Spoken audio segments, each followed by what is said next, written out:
PNC aux portes, armement des toboggans, vérification de la porte opposée. Bienvenue sur le vol Jump Seat, générique.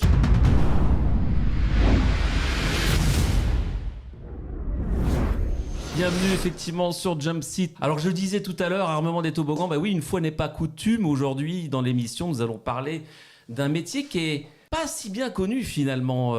C'est le métier de PNC, personnel navigant commercial. Pour cela, on va essayer en 1h30, 2 heures de vous dire tout sur ce métier en 2024. Comment devient-on PNC ? Les critères de sélection selon les compagnies aériennes, les différents tests à passer, comment est le métier aussi quand on est en activité. Et pour cela, eh bien, nous avons comme invité Lise et Rémi de Sky Success. On est super content de vous recevoir. Comment ça va ?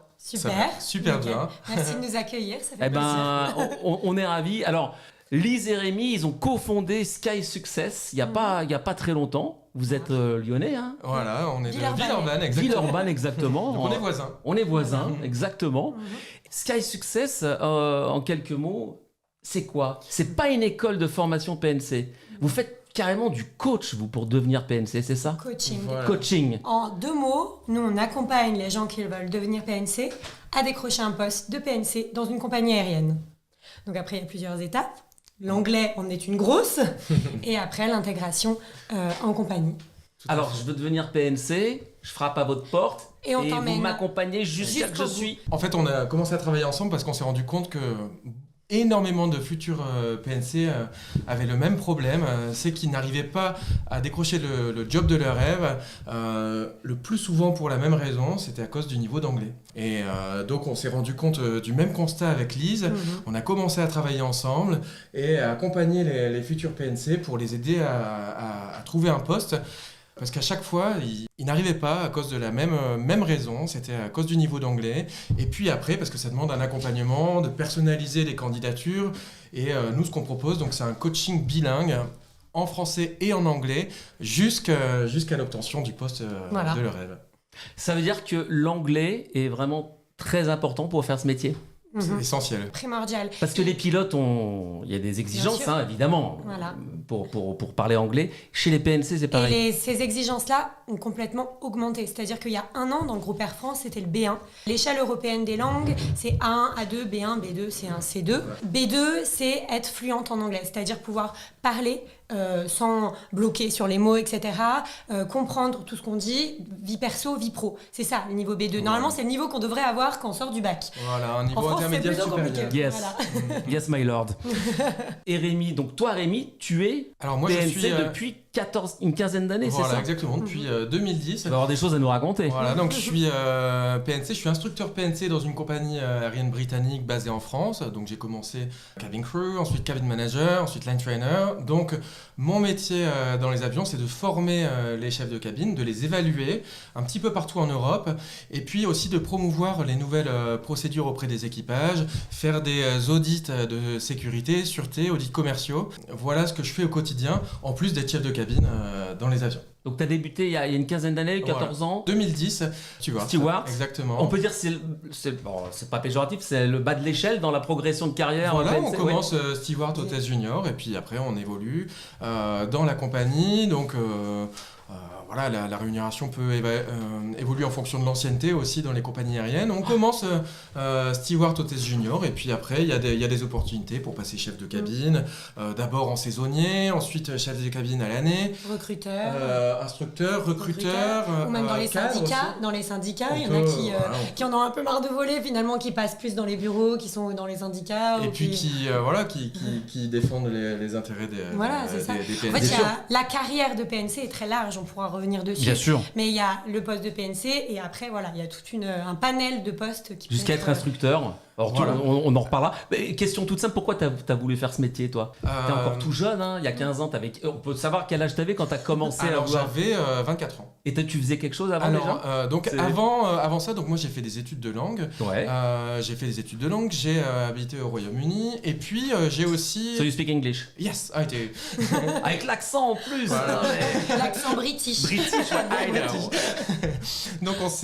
Donc j'ai habité en Angleterre et puis j'ai travaillé travaillé donc dans l'hôtellerie pendant quelques années, hôtellerie de luxe, où j'étais donc en réception dans les Relais et Châteaux. Donc j'ai fait ça pendant quelques années.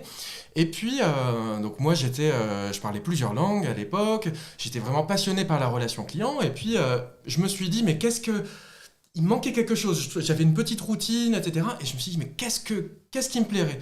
Et je suis tombé un jour par hasard sur le métier de PNC. Et PNC, donc c'est un métier où on parle anglais tous les jours, où on voit des cultures qui sont différentes tous les jours, un métier qui a aucune routine, mais qui a quand même des procédures strictes à respecter. Et puis le confort des passagers. Et moi, c'est ce qui me plaisait en fait. J'avais un parcours Plus que l'avion, même alors? Ouais. Au départ. Plus que l'avion à l'origine. Donc c'est vrai que c'est pas un rêve de gamin, mais vraiment c'est quelque chose que j'avais envie de faire, devenir steward. Donc c'était un peu après la crise des subprimes en 2008-2010, il y avait vraiment très peu de recrutement. Et puis donc je suis arrivé dans l'aérien, on me décourage un petit peu à l'époque. Pourquoi on me décourage? Parce que c'était à l'époque, il n'y avait pas de recrutement comme il y a aujourd'hui. C'est bouché. Mais c'est quelque chose qu'on entend alors que c'est pas vrai. Ah mais c'est bouché, il n'y a pas beaucoup de postes, etc. Alors que c'est faux. Je rappelle que Emirates, cette année en 2024, prévoit de recruter 5000. Mais c'est énorme. Oui. Énorme. Faut dire qu'avec le nouvel aéroport où il prévoit, je crois, 270 millions de passagers par an en capacité, Transavia, c'est pas mal aussi. Je crois qu'ils ont 300 recrutements, dont de l'alternance. Élise, rapidement, toi, présente-toi aussi. Alors toi, c'est marrant, je t'aurais vu... alors attention, pas de cliché, hein, mais je te voyais bien hôtesse de l'air aussi. Ouais, vas-y. Non. Tu voulais en plus plus jeune. Non, moi, j'ai toujours été passionnée par les voyages. Les voyages, depuis que je suis toute petite, je voyage beaucoup, les avions, etc. Donc j'avais ça. Mais ça m'a emmenée pas vers les métiers de l'aérien, mais vers les langues. Parce que moi, j'étais formatrice d'anglais et d'espagnol.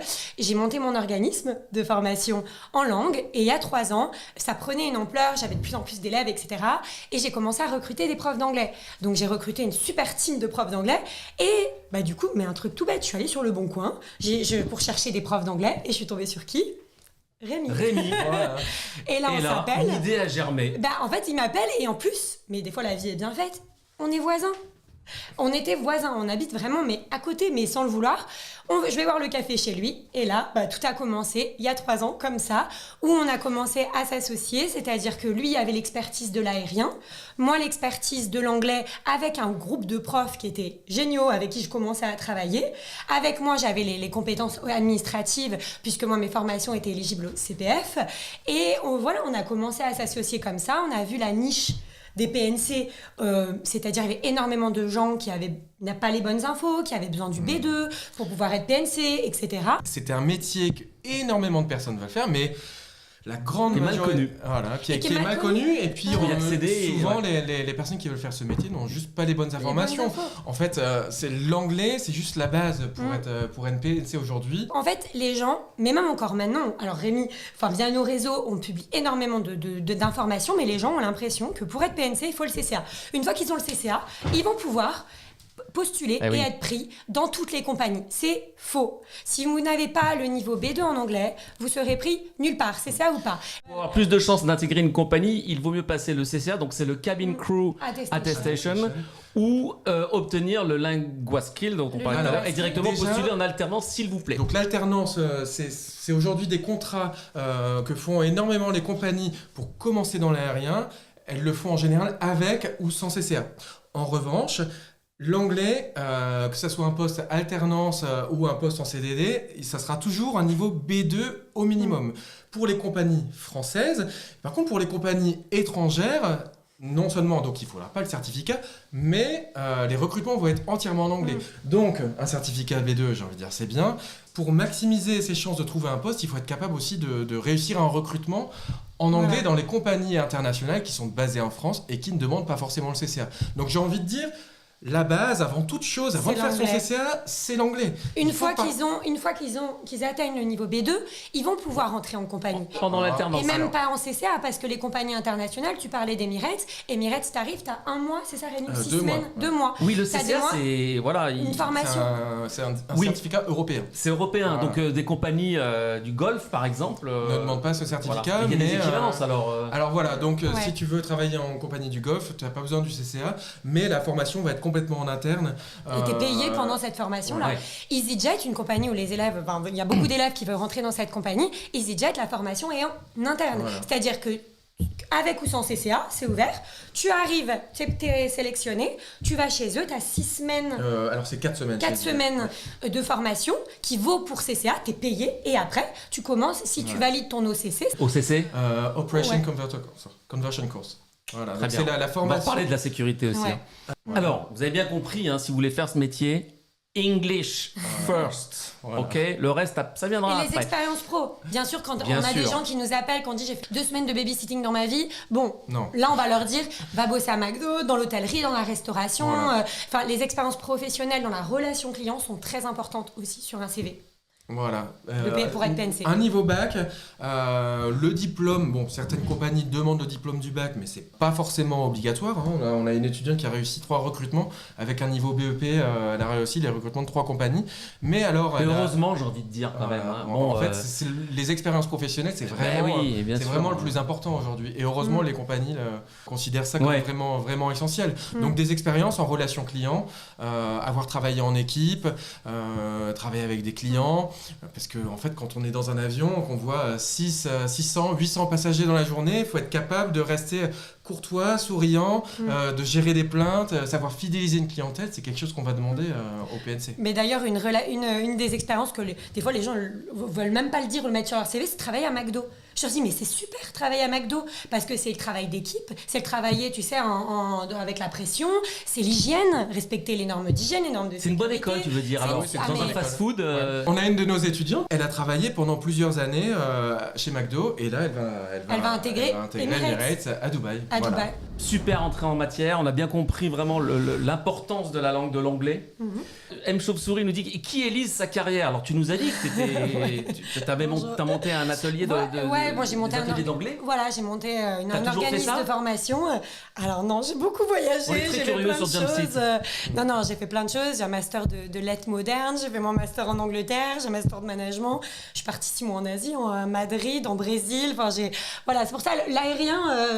Oui, le voyage déjà, ouais. C'est marrant, ça m'interpelle quand même. Le métier de PNC, c'est pas trop tard, remarque. Mais j'ai l'impression d'avoir été PNC avec Rémi depuis 3 ans. On accompagne tellement de PNC jusqu'au bout, etc., que j'ai l'impression que le métier. Toi, t'es plus passionné de la formation. à la Ouais, base. moi c'est la formation qui m'intéresse, c'est d'accompagner les gens jusqu'à ce qu'ils réalisent leurs objectifs et leurs rêves. Quand t'arrives, t'as une personne au téléphone au début qui est désespérée, qui pleure parce qu'elle a dépensé beaucoup d'argent, beaucoup de temps, qu'elle nous dit je suis à 2 doigts de baisser les bras et que 2 mois après, la personne elle pleure mais de joie parce que tu l'as fait entrer en compagnie, ça nous arrive tout le temps. tous les jours. Il y a après notre partenariat Emirates, on a fait un cocktail dînatoire avec tous nos élèves et des gens, des curieux qui sont venus, etc. Il y a des gens qui nous ont serrés dans les bras en nous disant mais merci, j'ai réalisé mon rêve. Enfin, quant à ça, moi c'est ça qui m'anime au quotidien, c'est de pouvoir proposer toujours des formations toujours de meilleure qualité pour faire réussir nos élèves. Et c'est ça qui nous intéresse, qui nous anime avec Rémi au Et quotidien. nous, chez Jumpseat, ce qui nous anime, c'est l'information.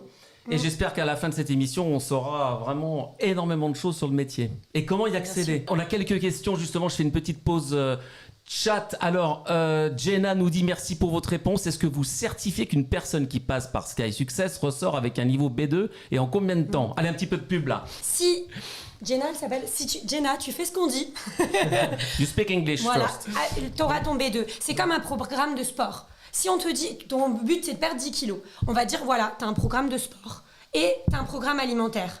Si tu fais ce qu'on te dit, ça va marcher. Voilà. T'es d'accord? Si tu manges McDo tous les jours, ça ne va pas marcher. Avec nous, c'est pareil. Notre programme, il est millimétré. On a des professeurs qui sont spécialisés de l'aérien. On a un programme, des ressources qu'on a développées, nous, en interne. Et on a des coachs après qui sont recruteurs, instructeurs, qui sont chefs de cabine en compagnie. Notre programme, il est millimétré. On a fait rentrer plus de 400 personnes en compagnie. Si Jenna fait ce qu'on dit et nous suit, Voilà. elle aura son B2 et elle sera PNC. La formation après est différente en fonction du niveau de départ. bien La sûr. première chose à faire, c'est un petit test De positionnement. d'anglais, test de positionnement pour déterminer le niveau de départ. Et puis on fera tout ce qu'on peut pour accompagner cette personne pour qu'elle arrive au B2. Donc elle sera accompagnée par un formateur particulier qui va la suivre pendant plusieurs semaines, en plus de ses cours sur une plateforme. Et maintenant ce qu'on a fait aussi, c'est des cours de conversation toutes les semaines pour vraiment développer le speaking, parce que c'est ça qui est important maintenant pour Le les compagnies speaking, aériennes. donc voilà, hein, le relationnel en anglais à bord. Exactement. savoir en anglais réagir, intervenir dans toutes Et puis les se situations. présenter, parler de Se soi, de présenter, ses expériences. Voilà. Et Le pouvoir- savoir-être. Et puis savoir aussi en anglais pendant les entretiens par exemple, une des questions qui peut être posée c'est tu dois rétrograder un passager d'économique de business à économique. Comment réagis-tu? Comment fais-tu? Voilà. Et tu En dois anglais. parler en anglais. Eh oui. Et un T'es pas passager préparé. alcoolisé, pareil. Voilà, tu peux C'est tomber le sur genre ces de questions en anglais qui tombent tous les jours en recrutement. Ça veut dire que, en fait, le certificat B2, c'est une chose, c'est juste un prérequis. Mais après, il faut être capable de réussir un recrutement spécifique. Alors déjà, même de faire un CV en anglais ou en français, comme la plupart des compagnies aujourd'hui basées en France vont demander une candidature complètement en anglais. Et puis après, faire l'entretien de groupe, entretien individuel, entretien différé en anglais. Donc tout ça, c'est des choses qui se préparent. Donc c'est pour ça que j'ai envie de dire, la base, en fait, c'est l'anglais. Et puis ensuite, donc voilà, être capable de réussir un recrutement entièrement en anglais. Et si besoin par la suite, le faire en français. Mais vraiment, on en revient toujours à la base de l'anglais. Alors, l'anglais crucial.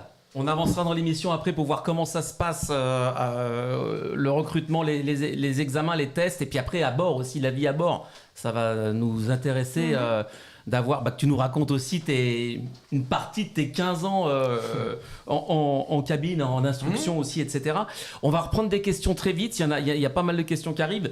Mais juste pour, on a bien compris, donc l'anglais c'est crucial. Si vous pouvez en quelques mots, nous faire l'état des lieux du recrutement aujourd'hui. PNC, alors, en France, en Europe, dans le monde. Comment postuler en 2024? Alors, il y a l'anglais. Voilà. Alors, Comment devient-on PNC aujourd'hui? on demande donc déjà... Il y a des opportunités. Il y a Il y a énormément énormément. d'opportunités. Là, il y a Air France, Hop, Transavia qui ont recruté énormément. D'ailleurs, je pense à Sofiane, là, je viens de voir grâce à ce Oui. que j'intègre en septembre Air France. Sofiane, il nous a contacté, c'était au mois de décembre. Ouais. Il n'avait pas de B2, il Voilà, avait un donc niveau à peu il près était B1. B1, voilà. Donc on l'a accompagné. Donc il avait des expériences en relations clients. Hein. Il était de Lyon.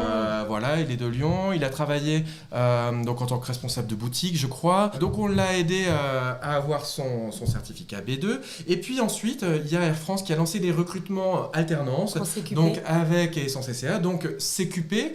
Qu'est-ce que c'est qu'un CQP? C'est un certificat de qualification professionnelle. Aujourd'hui, les compagnies françaises, la plupart des contrats pour débuter en tant que PNC, ça va être un CQP. Donc dans certaines compagnies, on va demander le CCA. En revanche, dans les compagnies comme Air France, Hop, Transavia, ça va être des contrats avec ou sans CCA, donc le Cabin Crew Attestation. Donc là, c'est de l'alternance. Voilà, donc ça va être une année d'alternance où on va avoir donc pendant 6 semaines répartis sur l'année des cours de relations clients, donc dans un centre de formation. Et puis enfin, à la fin de cette année de formation, donc c'est à la fin de cette année de vol et de formation, on va obtenir le Mais diplôme. t'es payé du tout CQP. pendant. C'est pas une alternance comme les étudiants, etc. Il y en avait qui pensaient qu'ils allaient pas être payés. T'es payé pendant toute ton année d'alternance. Tu voles, t'as les cours théoriques et t'es payé. Et donc c'est un contrat d'1 an. Et c'est vrai que les compagnies aujourd'hui préfèrent faire débuter leur PNC avec des CQP. Là par exemple, on a aussi pas mal d'étudiants qui sont entrés chez Air France en CDD. Air France a recruté beaucoup de CDD. D'ailleurs, on a certains étudiants qui passent en ce moment les recrutements pour les CDD. Mais pour les CDD, il fallait une première expérience dans l'aérien dans les moins de 2 ans. Donc en général, cette première expérience, elle passe par un CQP pour les compagnies françaises. En général, c'est ça. Et justement, pour parler de Sofiane, qui est ici, Sofiane n'avait pas son CCA. Il a eu son niveau B2 en anglais. On l'a préparé au recrutement Air France. Il a été pris chez Air France. Il va faire son année de CQP à Air France. Il aura son CCA, en fin de compte, en interne Air France, en étant payé. Et il va pouvoir... Génial. J'espère pour lui continuer sa carrière à Air France, soit passer dans une autre compagnie, mais voilà, il va intégrer Air France comme ça. Donc là, ça recrute. Pas que les PNC, d'ailleurs, les pilotes aussi. Hein. Enfin, l'IATA a annoncé des prévisions de transport de passagers, mais absolument incroyables. On pourrait passer les 5 milliards en 2024. Donc, on va avoir besoin de pilotes, d'avions, de personnel navigant. Donc, le marché du recrutement, il est... Je veux vous dire, depuis qu'avec Lise, on s'est rencontrés, donc on a accompagné des PNC vraiment dans toutes les compagnies. Je pense à Air France, Transavia, Hop, French Bee, EasyJet, Emirates, Etihad, Swiss, Volotea, Volotea, très présent en France aussi. Hein. Exactement, dans les et de régions. plus en plus. Là, Dans les régions, voilà. Vueling peut-être aussi. Vueling dans la aussi, là, lignée, qui donne, donc justement, j'ai fait une story d'ailleurs sur... on verra les stories. story aussi. Sur Instagram tout à l'heure. On a 5 élèves là qui vont intégrer Vueling ces prochaines semaines. On a un petit jeu en aussi. CDI directement. Vueling et Amelia sont des compagnies qui recrutent en CDI à Paris en commençant. Donc ça c'est vraiment génial. Pas besoin d'expérience. Est-ce qu'il y a des critères d'âge, de taille aussi voilà, je pense qu'il y a des limites. Oui. Au niveau de la taille, en France, en fait, aujourd'hui, c'est considéré comme un critère discriminatoire. Donc, les compagnies françaises, pour entrer dans une compagnie française, il n'y a plus de critères d'âge. Alors, il y a des compagnies étrangères basées en France qui vont avoir certains critères, mais pour compagnie française, il n'y a plus aucun critère de taille. Donc, ça, c'est déjà une bonne nouvelle. Compagnie du Golfe. Compagnie du Golfe, voilà. Il n'y a pas une taille minimum quand même. Alors, non, pas Pour dans la les compagnies sécurité, françaises. après voilà, ça pourrait se Non, c'est reprendre les par rapport compagnies à... du Golfe. Emirates, c'est 1m60. 1m60. Il faut être capable de, je crois que c'est 2m12. 2m12 les bras levés. Voilà. Donc tu peux faire 1m60, mais si en levant les bras, tu atteins un minimum, pour des fois 1 cm. Pouvoir être capable de mettre quand même les bagages dans les rats. Dans les coffres. Alors, on n'est pas là pour les bagages, attention. On peut au moins accéder aux équipements qui sont dans les coffres. Je le répète aux passagers, les PNC ne sont pas là pour porter les bagages. Donc c'est un petit plus quand une charmante hôtesse ou un stew vient nous dire je vais vous aider. En termes de salaire, un PNC se situe comment? Alors, ça doit bien évidemment dépendre de l'expérience et des compagnies. Alors voilà, ça dépend des compagnies. Dans une compagnie, donc là par exemple on parlait de Vueling. Chez Vueling on commence en CDI à 2000 € net par mois. Donc voilà, c'est chez Vueling qui est une... Mais même débutant. En débutant, on voilà. sort c'est de... une compagnie low cost basée à Paris. Pareil, chez Amelia, faut compter ça à peu près. Chez EasyJet, donc c'est une compagnie low cost, les salaires sont un petit peu plus élevés. On est à 2003, 2004, 2005 même basé. C'est quand même pas mal. Ouais, c'est pas mal. Alors après, il y a des compagnies low cost comme Volotea, Ryanair, ça va être un peu moins élevé, ça va être à peu près 1005. Mais après, les salaires sont évolutifs.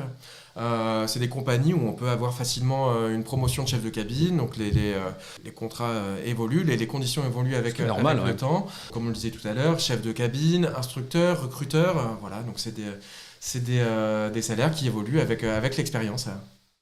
Alors en résumé, comment on devient PNC alors? Il y a l'anglais. Il faut avoir 18 ans. Il faut avoir 18 ans. Il faut être majeur. Il faut savoir nager. Savoir nager. Alors ça c'est... Savoir nager. Eh oui, savoir nager. Donc on a parlé de l'anglais. Ensuite, il y a un certificat qui s'appelle le Cabin Crew Attestation. Donc on va en parler. Donc c'est un certificat qui est obligatoire pour voler en Europe. Le fameux CCA. Voilà. Donc ce certificat, comme on disait, pour commencer en tant qu'alternance, CQP, donc c'est une formation qui est délivrée en interne, en général, par la compagnie. Il y a aussi des recrutements avec CCA ou sans CCA, donc ça dépend. Donc c'est une formation qui se fait aujourd'hui, qui peut se faire si la personne veut le faire en anglais directement dans des centres en France. C'est une formation qui peut être faite en 2-3 semaines. Voilà. Si on le fait en français via la DGAC, dans une école toujours en France, c'est une formation par contre qui va durer, qui peut durer plus de 6 mois. Ouais, des fois 9 mois. Des fois ils passent la théorie au début d'année, la pratique à la fin d'année, et ils peuvent postuler à rien du tout entre les deux parce qu'ils sont en moitié de CCA. On conseille énormément de commencer par l'anglais et si besoin par la suite de faire le CCA et ASA, ce qu'on appelle un CCA en 2-3 semaines en anglais directement quand on a le bon niveau d'anglais et si besoin par la suite. Voilà. Pour la natation, y a-t-il un minimum? La bouée canard est-elle tolérée? On vérifie si on sait nager ou pas? Pour les recrutements sans CCA, donc je pense à Air France, demander un certificat de natation, c'était 1 minute 30, 50 mètres je crois.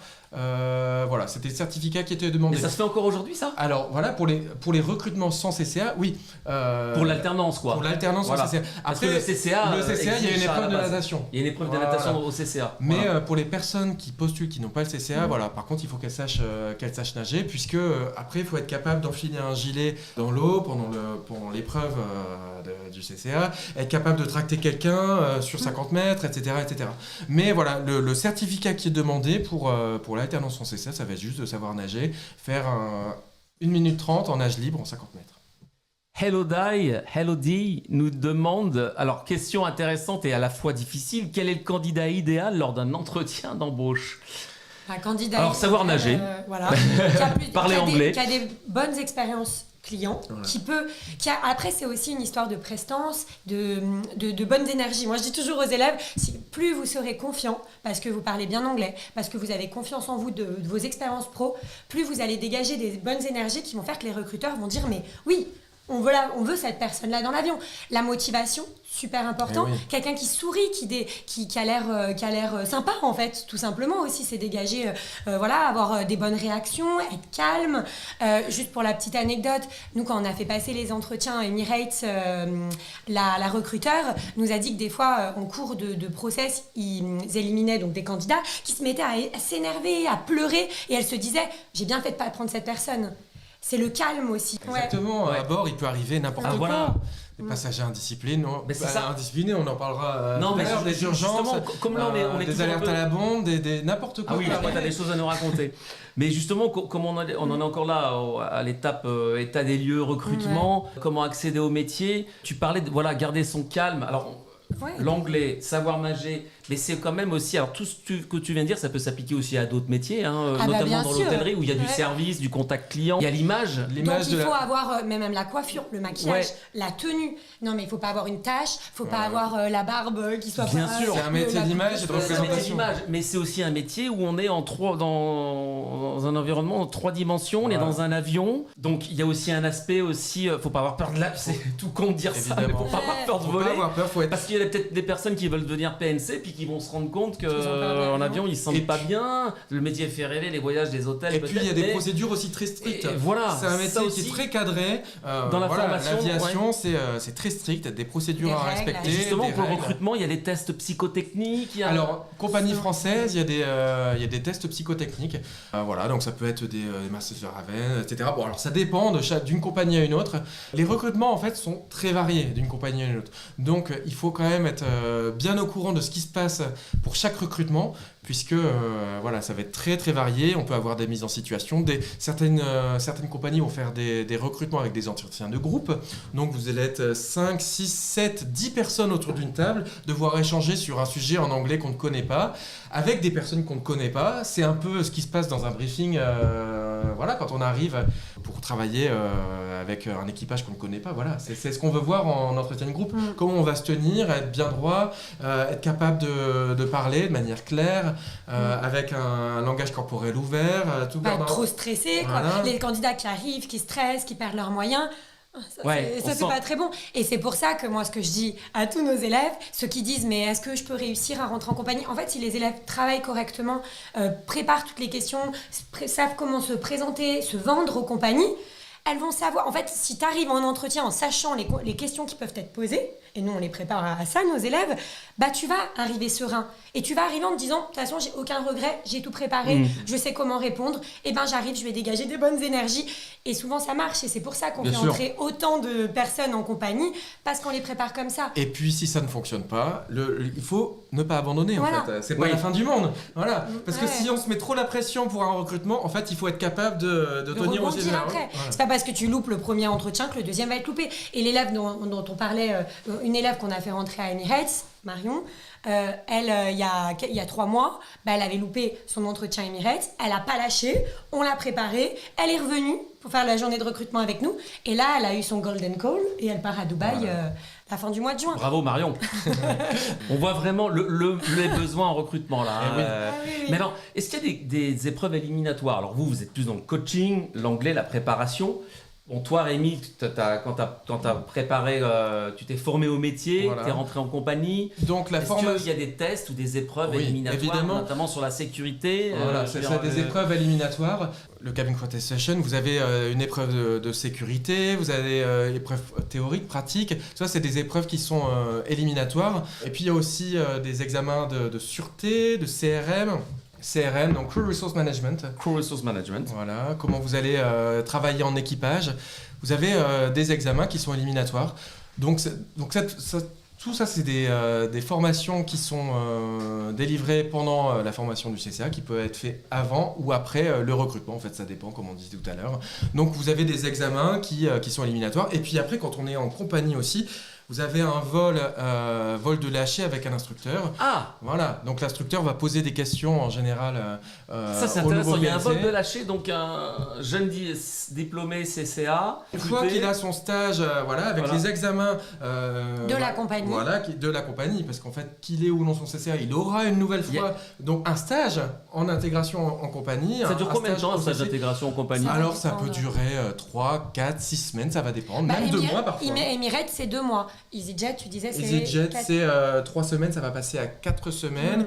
Transavia, le stage dure 10 jours. je 10 crois. jours Voilà, ouais. Donc ça dépend en fait Ouais. de chaque compagnie. Après, c'est assez intense hein, dans chaque, Voilà. chaque Donc, il faut- information en interne. Et puis il y a Mais la qualification sur les avions aussi, parce qu'il faut bien Ouais. connaître Et l'avion oui. sur lequel vous allez, la machine sur laquelle vous allez travailler. Mais est-ce que par exemple il y a dans cette phase d'intégration, est-ce qu'il y a des tests par exemple de déploiement de toboggan qu'il faut réussir? Ah bah Alors- non, t'as pas appuyé sur le bon bouton, Alors- t'as pas dit.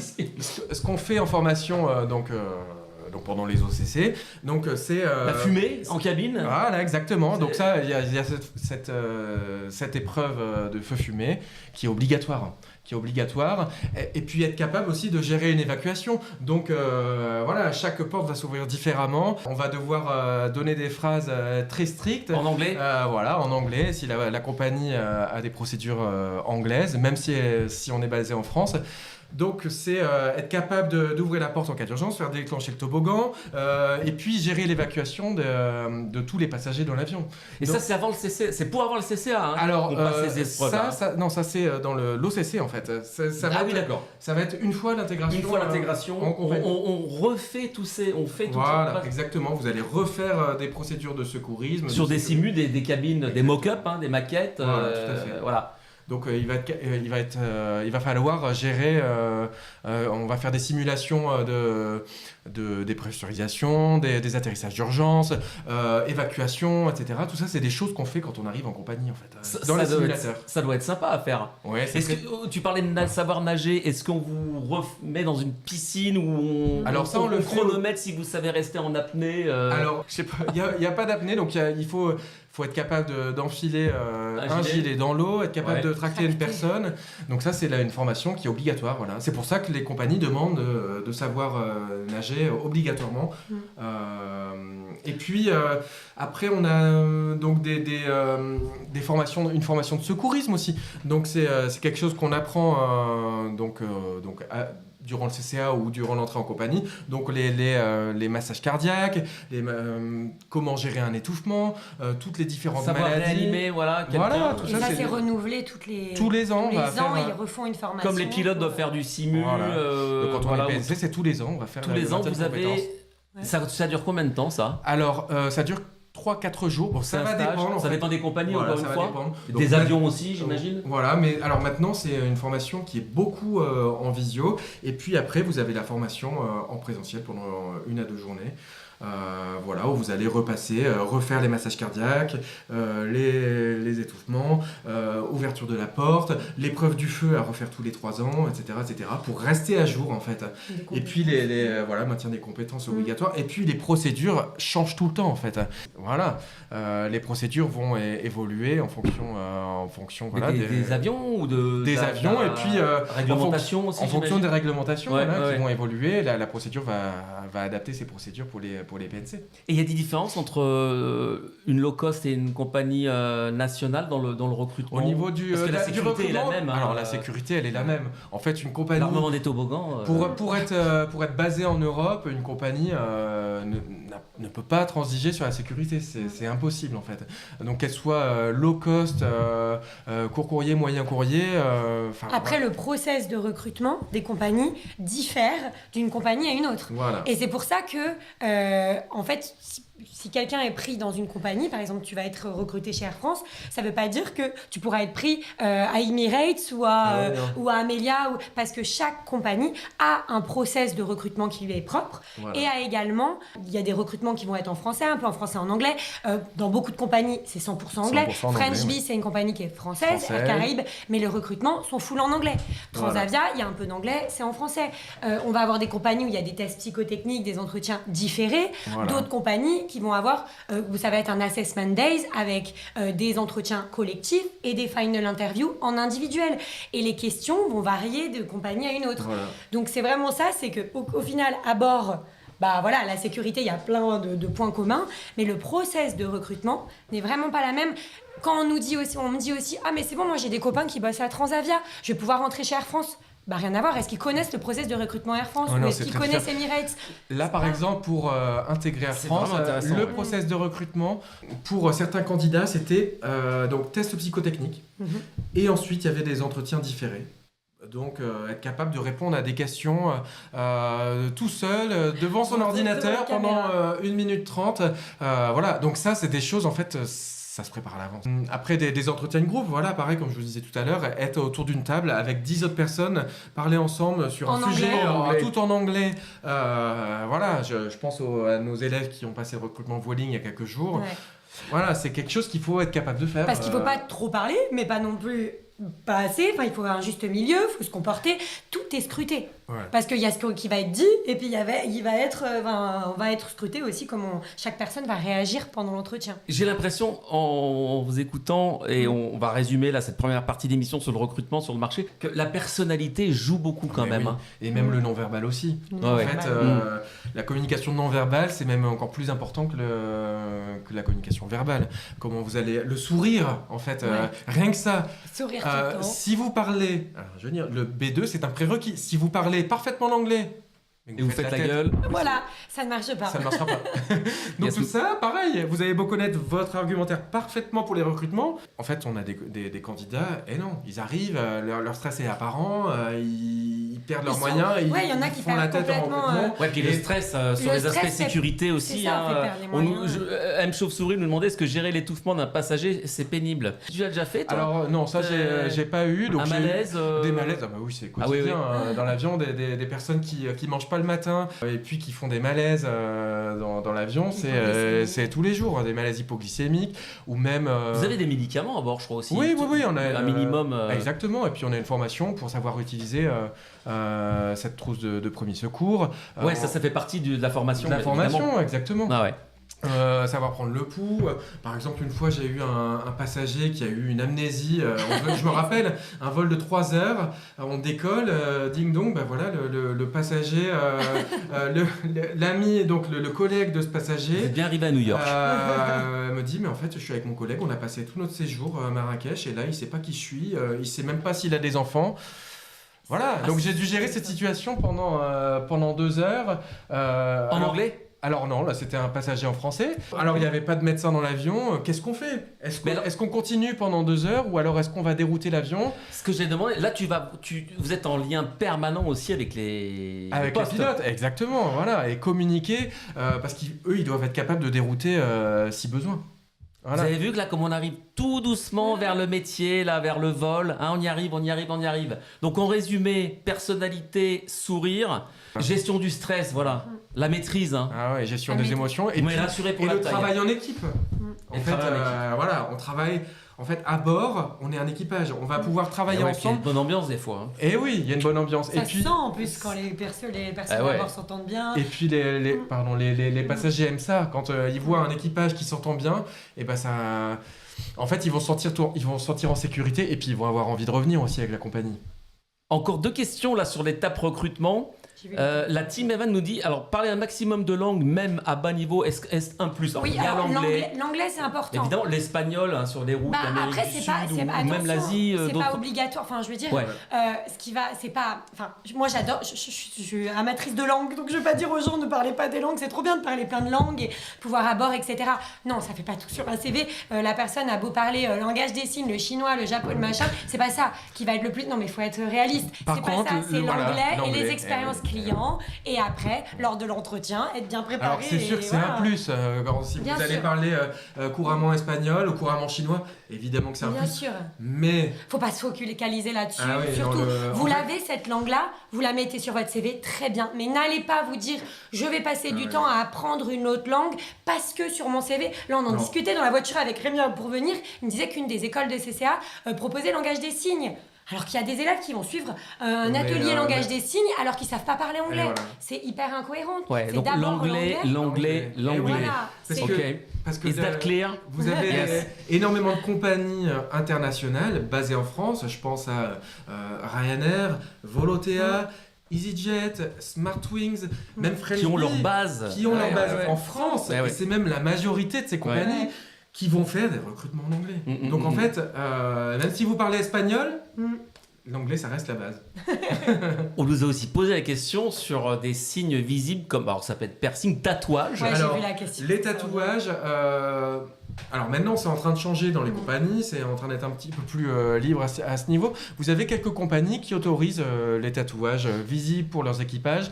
Dans la majorité des compagnies cependant, ils doivent être invisibles en uniforme. Les Voilà. compagnies du golf, par exemple, sont Oui. beaucoup plus vigilantes, même les cicatrices, même les, Ah oui. les tatouages. Voilà, il y a des compagnies qui sont beaucoup plus strictes que d'autres. Voilà, une compagnie comme EasyJet, une compagnie comme Emirates, ça va pas être les mêmes attendus. Mais sur chaque site, pour cette personne qui posait la question, à chaque fois qu'il y a des recrutements, ils peuvent trouver les infos sur... Ouais. Et puis nous on leur donne. Hein, on leur donne, voilà. On les connaît, Ils peuvent nous poser la question, on leur donnera les infos tatouages. On Même les a. si ces personnes ne sont pas nos élèves, hein, on a Ouais. énormément d'abonnés sur notre Ouais. compte Instagram et LinkedIn qui nous posent tous les jours des questions. Et auxquelles on leur est- répond. il y a On est aucun ravis de leur souci. répondre. Je rappelle que Lise et Rémi, ils ont donc Sky Success, ils sont très actifs sur les réseaux sociaux. Vous faites des petites capsules sur Beaucoup de contenu gratuit. vous répondez à beaucoup de questions. C'est ça. C'est super sympa sur le métier justement. Voilà. Alors là, on en a couvert déjà pas mal. On va bientôt faire la transition là sur le métier. Une fois qu'on est en activité, tu as plein de choses à nous raconter, Rémi. Juste avant, alors on a la question de Full Glider sur les rythmes de travail. MLN 208, what is the success rate of your school? Taux de réussite. Alors, j'ai le taux de réussite au B2 du Lilat, parce que je l'ai vu la dernière fois, je disais il y a énormément de réussite. On est à 94% de réussite au B2 du test Lilat. Au niveau de nos réussites en compagnie, on est à plus de 400 personnes qu'on a fait rentrer en compagnie. Et ça fait qu'augmenter. Hein. Et Au ça vu fait qu'augmenter. des recrutements. C'est impressionnant. Voilà. Alors, parfois certains n'arrivent pas du premier coup, mais chez Sky Success, on les abandonne pas. Par contre, on a un taux qui est exact, c'est que les personnes qui suivent notre programme et qui ne nous lâchent pas, qui ne changent pas de projet, qui bossent correctement, c'est 100%. On n'a laissé aucun élève qui avait bossé jusqu'au bout et comme il fallait, sans rien à la fin. Voilà. Et il y a l'examen LinguaSkill, qui fait un peu débat. Là. Alors- Le taux de réussite, Alors, LinguaSkill, c'est excusez-moi, sportif comme examen. Le taux de réussite. Alors oui, pardon, excusez-moi. Là, j'ai parlé du Lilat. Je vais Yes. juste faire une petite différence Sure. entre le LinguaSkill et le Lilat. En fait, donc avant, c'était le TOEIC qui primait parce que c'était le test. Le TOEIC, nous, ça fait depuis que le LinguaSkill est accepté par toutes les compagnies, donc depuis 2 ans, nous, on a arrêté le TOEIC. On a été un peu précurseur. On a dit le LinguaSkill est beaucoup mieux que le test TOEIC. Donc, on s'est mis sur le LinguaSkill. Le Air France nous a donné raison puisque TOEIC a été dégagé entre guillemets des compagnies du groupe Air France, de Air France et Hop, et le LinguaSkill. Le Lilat, c'est un nouveau test. Ça fait 3 mois qu'il est accepté par toutes les compagnies françaises. Le lit, Le Lilat, L-I-L-A-T-E. d'accord. Nous, en fait, ce qu'on veut, c'est que nos élèves puissent postuler à toutes les compagnies. Donc, c'est pour ça qu'on ne fait pas le TOEIC, parce que le TOEIC n'est pas accepté par certaines compagnies. Le Lilat et le LinguaSkill sont 2 tests qui, depuis 3 mois, sont Voilà. acceptés par toutes les compagnies. Et donc, pourquoi maintenant, on pense être précurseur maintenant avec le Lilat, pourquoi maintenant on met en avant le Lilat? Parce que le Lilat est un test qui dure moins d'1 heure. C'est un homme qui vous évalue, alors que le LinguaSkill, c'est l'ordinateur, quoi, ça dure 3h30. Et le Lilat, c'est du speaking qui va être évalué. C'est des role-play avec un examinateur. Et nous, du coup, en fait, pendant toutes nos séances, on va baser vraiment notre formation sur le speaking. Ouais. Et on a un taux de réussite qui explose sur le Lilat. Le LinguaSkill, on avait un très bon taux de réussite aussi. Je crois qu'on était à peu près à 75%. Il faudrait que je retrouve le taux exact. Un peu moins bon parce que le LinguaSkill était un examen plus difficile. C'est-à-dire qu'il y en avait qui le passaient des fois une fois, qui pour une skill loupaient de quelques points, qui Voilà. devaient le repasser. Et donc il fallait, alors Air France et Hop ont demandé le B2 à chacune des compétences Voilà. pour le LinguaSkill, donc le reading, listening et speaking. Et le Lilat, en fait, on évalue le niveau dans son ensemble. Et on met le candidat en situation de travail en fait. Voilà, on fait échanger beaucoup à l'oral sur des situations de travail qu'il pourrait rencontrer. Ouais. Voilà. Là, je vois une personne qui a loupé le LinguaSkill Voilà, il n'y a pas the longtemps. goat. Et ben si cette personne-là a loupé le LinguaSkill de peu, ou même de 10 points, parce qu'il y en a qui avaient eu un A2 au LinguaSkill, qui ont passé les lattes et qui ont eu le B2. On a eu une personne, là, il y a eu Leïla, qui avait un niveau A2 et qui a réussi à avoir le B2. Kimberley, qui avait un niveau A2. A2, c'est quand même débutant en 2 mois. Avec notre Formule 2 qui a réussi à décrocher le B2. Ça, avec le LinguaSkill, ça mettait plus de temps. Maintenant, avec le LILAT, vu que c'est vraiment basé speaking, puis on a un programme millimétré avec des roleplays, des situations qu'ils peuvent avoir au LILAT, et c'est plus facile. Enfin, c'est plus facile. Attention, ce n'est pas facile, il faut bosser. Mais c'est plus facile que le LinguaSkill. Alors, on aura un petit quiz, une petite surprise. Un quiz pour voir si vous êtes apte à devenir PNC. On va décoller maintenant. Comment ça se passe un peu à bord? Alors, on a des questions un peu plus concrètes maintenant sur le métier aussi. Par rapport aux bases, il y a Luc Game qui a posé la question tout à l'heure. Petite question concernant notre base. Notre base. Pour les courts courriers, il serait nécessaire d'habiter à pas plus d'1 heure de l'aéroport, j'imagine. Mais pouvez-vous en dire plus sur le long courrier SVP? C'est 90 minutes. Est-ce que c'est bien de ne pas habiter trop loin comme de Donc de vous la base, avez certaines compagnies courrier qui demandent contractuellement d'habiter à 90 minutes de la base d'affectation. Voilà, donc par exemple pour les compagnies low cost qui sont assez présentes en province, je pense à Volotea, Ryanair, EasyJet. Donc elles ont des bases un petit peu partout en France, Lille, Strasbourg, Nantes, Bordeaux, Toulouse, un peu partout, Genève. Donc vous avez des journées de vol, ça peut aller jusqu'à 5-6 jours de vol à la suite, et puis vous avez des journées d'astreinte. Donc vous allez être chez vous en attendant qu'on vous appelle pour opérer. Faut pas être trop loin alors. Donc, dans un rayon de 90 minutes. En général c'est 90 minutes. Après ça dépend des compagnies. Je pense à Hop par exemple, ou même Transavia. Vous avez pas mal de PNC qui sont basés à Paris, donc Orly ou Charles de Gaulle en fonction de la compagnie, mais qui habitent en province. Donc ils montent sur Paris pendant leur temps off. Voilà. Et puis après, donc, dans ces compagnies, vous avez des découchés un peu tous les jours. Donc voilà, c'est pour ça que vous avez des PNC qui habitent en province et qui sont basés à Paris. Alors en long courrier, c'est très fréquent. Pas mal de pilotes qui habitent en province aussi. Oui, énormément. Qui prennent maintenant, en plus avec le TGV ou les navettes, ils arrivent dans les temps à monter à Charles de Gaulle en général. Et vous avez même des compagnies qui prennent en charge une partie des mises en place. Alors tu parlais d'astreinte, donc 90 minutes pour si tu es déclenché sur un vol, donc tu étais en astreinte, il faut que tu aies quand même 1h30 là. Voilà. Donc, j'imagine qu'on a toujours une petite valise de prête avant Exactement, une valise avec le nécessaire. Au cas où on nous appelle. Moi par exemple, je me rappelle la dernière fois, donc j'étais sur un vol, je partais à Lisbonne. Et puis, pendant le vol, on m'a dit, en fait, on a besoin qu'un des membres d'équipage débarque. Donc, je me rappelle que j'étais en train de faire un vol d'évaluation d'une chef de cabine.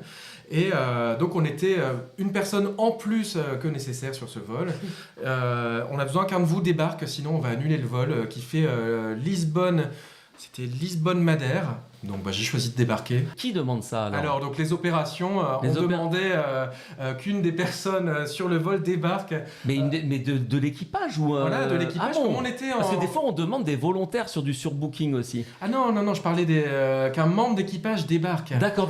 Voilà, donc moi j'étais en train de faire un vol d'instruction à une collègue, chef de cabine. Et puis donc on a eu un message des opérations qui disait qu'ils avaient besoin qu'un des membres d'équipage débarque pour sauver le vol en fait. Donc pas qu'il soit annulé parce qu'il y avait déjà 2 à 3 heures de retard. Donc j'ai choisi de débarquer pour opérer le vol Lisbonne-Madère, Madère-Lisbonne, rentrer le lendemain. Donc ça, c'est des choses qui peuvent arriver. Ou par exemple, vous êtes en astreinte et puis on vous dit, vous allez faire quelques jours à Berlin, faire des vols, préparez vite votre valise, on vous attend. Combien de temps vous avez pour aller à l'aéroport? Voilà. Mais alors, les astreintes, je sais que chez Air France, par exemple, sur Roissy, il y a vraiment des endroits pour les PNC avec des petites chambres de repos. Des fois, il y en a qui passent, 24 heures d'astreinte sans même partir. Hein. Alors, il me semble que chez Air France, les astreintes durent plusieurs jours. Ou même plusieurs jours. Voilà, donc pendant ce temps-là, ils attendent leur déclenchement. Là, ils ont un bip, je crois. Est-ce que d'autres compagnies plus petites ou des low cost ont aussi des endroits, des hôtels, je sais pas Ouais, donc ça peut arriver. Et puis, je vous disais qu'il faut habiter à 90 minutes pour pas mal de compagnies de sa base, parce qu'à ce moment-là, on va être chez soi pendant une période, par exemple, de, je sais pas, 3 heures du matin à 14 heures, en attendant que potentiellement on appelle ce PNC pour aller opérer un vol qui a du retard. Pour revenir à ce qui s'est passé sur ton vol, effectivement, très bonne question. En quoi ça sauve un vol de débarquer un PNC? Mais parce que c'est un membre d'équipage pour 50 passagers. Ça veut dire que si vous avez un Airbus avec 180 passagers, il faut 4 PNC à bord. Sinon, il ne va pas pouvoir... C'est-à-dire qu'il manquait un membre d'équipage sur un Et autre voilà. vol. Donc il y avait une personne Toi, qui est t'étais tombée en- malade, et puis moi j'étais en plus voilà, sur un vol. d'accord. Donc il se trouve qu'on allait à Lisbonne, et puis donc j'ai choisi de débarquer pour aller sur un autre vol, et puis sauver le vol. Parce Ouais, que ouais, s'il n'y avait pas les 4 membres d'équipage, le vol allait être annulé. D'accord. Donc il y a les astreintes, donc il y a beaucoup d'imprévus dans ce métier. Oui, alors les journées sont vraiment... Il y a pas de toutes routine. Ils sont jamais les mêmes, pas de routine. Aussi Voilà. bien donc les horaires de travail, Alors les justement le équipages rythme, aussi. Collègues. les équipages, alors, des grandes compagnies, des fois on vole jamais avec le même équipage Ah oui. pendant des années. Ça C'est ça qui peut plaît arriver. d'ailleurs pour le métier, Et qui n'y oui. pas de routine, pas un bureau fixe quelque part, le bureau c'est le ciel. Voilà. Et alors, donc il y a les astreintes. Alors on avait la question tout à l'heure sur les journées. Comment ça se passe? Le rythme, alors pareil, d'une compagnie à l'autre, ça diffère. D'une compagnie Le à rythme l'autre, de ça va travail. varier. Donc en Europe, on peut faire jusqu'à 900 heures de vol par an. Voilà, donc ça c'est vraiment la limite d'heures de vol. Donc on appelle ça block hours. Donc ça va être limité à 90 heures de vol par mois aussi. À peu près. Et puis, C'est quoi en nombre de journées alors là, on donc est- sur du court courrier, ça peut aller jusqu'à, je dirais, 15 jours, 16 jours. Je veux dire, il faut y aller pour faire 90-95 heures de vol, sachant que, je ne sais pas si vous faites un aller-retour pour aller aller en Égypte maximum de la France, ou peut-être à Israël, ou au Maroc, ça va être en heures de vol, ça va être 9 heures. Donc voilà, si vous êtes limité à 90 heures de vol sur le mois, ça va faire 10-15 jours de vol max. Alors par contre, si vous faites des petits vols internes, des vols d'1 heure, on peut faire 4 vols par jour, Ouais. des Ah vols bah de oui. 50 minutes, voilà, on en fait 4, on peut en faire pas mal. Mais il y a un nombre d'heures minimum entre deux vols aussi, Alors comme voilà, pour les vous pilotes. hein, vous avez 12 heures de repos minimum entre 2 journées de vol. Donc 12 heures de repos. Voilà, Minimum. 12 heures. Avant c'était 11 et puis c'est passé à 12 avec les règles EASA.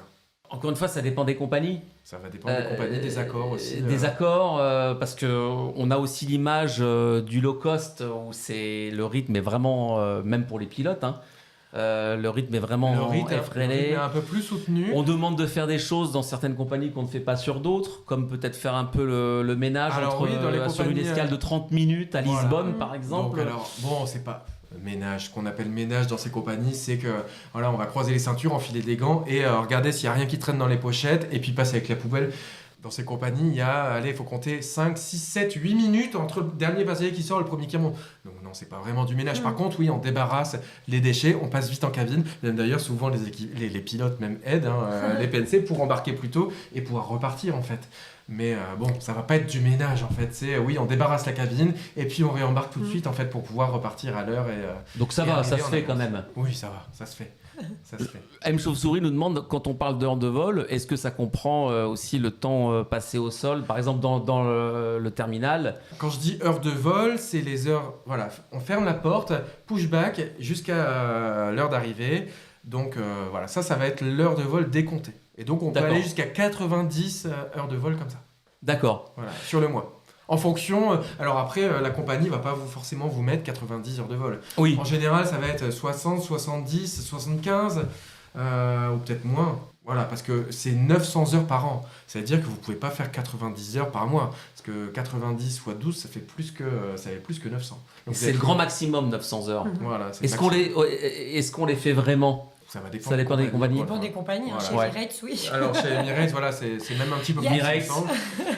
Dans les Ouais, ouais. compagnies du Golfe, enfin, il y a Ouais, des c'est un compagnies peu qui plus, sont. ils peuvent faire. Ou même French Bee, ils veulent. Enfin, French Bee, je sais plus combien ils crois volent. Parce que là, quand tu parles 900 heures, c'est sur des vols européens, là, non? Ou, alors au vol européen ou pas forcément. D'accord. Mais Ok, des ok. vols qui partent de leur base en Europe. Donc voilà, un Corsair ou Ouais, un ouais, French ouais. Bee Le ou PNC va pas pouvoir, va pas avoir le droit de faire plus de 900 heures de vol par an. D'accord. Ah, c'est intéressant. Moi, je pensais que c'était plus en nombre de jours en fait. Alors, non, nombre de jours, non. Mais par D'accord. contre, vous avez... alors, chaque compagnie va avoir des accords différents. Vous avez aussi... Il y a cette règle des 900 heures et des 90 heures en moyenne par mois, max. Mais après, il y a d'autres heures. Il y a les heures de repos.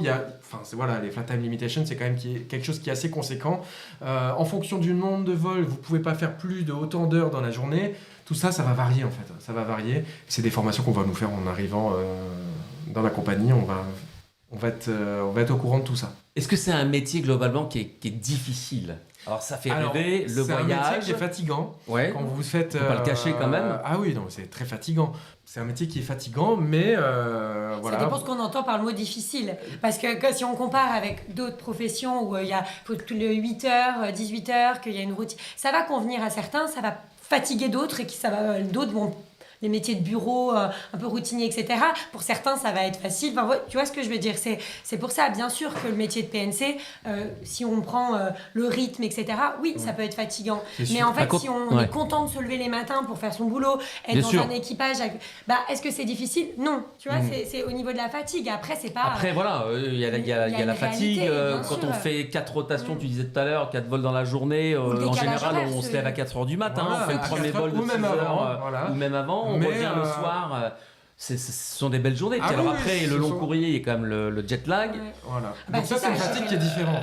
Gérer le jet lag, les rotations. Après, il y a certaines en plus compagnies, type French Bee, c'est des rotations des fois de 14 jours. Ils font Paris, San Francisco, Tahiti, San Francisco, Paris. Et rien, ils ont 6 jours de off. Donc, tu as une famille, tu les quittes pendant 14 jours. Bon, voilà, ça peut être des conditions qui peuvent être difficiles, mais d'une compagnie à une autre, il y a des conditions qui diffèrent et qui peuvent correspondre plus facilement à chaque personne selon leur... Et puis vous avez pas mal de PNC aussi qui ont une vie de famille. Bien sûr que c'est conciliable avec une vie de famille. Oui, tout à fait. Et à bord, énormément de PNC qui ont des enfants. Ouais. Heureusement d'ailleurs, que la vie de famille, qu'on puisse combiner les deux, quoi. Mais bon, après voilà, il y a plein de métiers. C'est sûr, quand vous êtes infirmier de nuit, un chirurgien ou un secouriste, ou je sais pas. Voilà. Alors c'est sûr, faut être capable de louper l'anniversaire de son ami, ou être capable de dire oui, je vais travailler à Noël. Au fait, on sait qu'on va manquer les fêtes, on sait qu'on va avoir une fatigue qui va être importante, mais à côté de ça, on a quand même pas mal de repos compensateurs. Comment on arrive, on parlait tout à l'heure de la personnalité, du savoir-être, savoir parler anglais évidemment, comment on arrive, malgré justement la fatigue, le rythme parfois, à être toujours au top pour cela. Et là, j'insiste sur la sécurité. 90%, 15-18% des vols se passent bien. Bon, en ce moment, on parle beaucoup d'avions, d'incidents. Je pense qu'il y a un effet réseaux sociaux aussi, parce que maintenant, on a tout dans l'instant, presque chaque semaine. Des turbulences. Bon, alors ça a été très médiatisé avec le Singapour ça arrive. Du 21 mai. Et puis les PNC sont formés pour ça. Voilà, il y a un 320, là, il y a quelques jours, qui s'est pris, le 9 juin, qui s'est pris un orage de grêle en revenant il venait de Palma, il était dérouté à Vienne. La sécurité. Toi, comment tu as vécu ça? Est-ce que tu as des anecdotes à nous raconter? Oui, alors... Les turbulences, un orage? Les turbulences arrivent très régulièrement. Après, quand vous êtes passager, si vous êtes bien attaché, qu'est-ce qui peut vous arriver? Voilà, les PNC sont là pour vérifier que les passagers sont bien attachés, etc. C'est pour ça qu'eux restent debout en général pour vérifier que leurs passagers sont attachés. Ou alors on fait attention à ne pas servir de boisson chaude aussi pour éviter des brûlures pendant que le café chaud qui oui, bien sûr. Tout ça, c'est des risques. Mais bon, si on estime qu'il y a trop de risques en tant que PNC pour nous, alors à ce moment-là, on va rester assis. Ça peut arriver de rester assis en cabine avec les passagers parce qu'on estime que les turbulences sont trop sévères. Après, vous êtes formé à ça? Voilà, on est formé à ça. Tout à l'heure, on parlait du simu, de la formation des toboggans, la nage. Vous simulez des turbulences aussi dans la formation? Oui, tout à fait. Ah ouais? Il y a des turbulences sévères.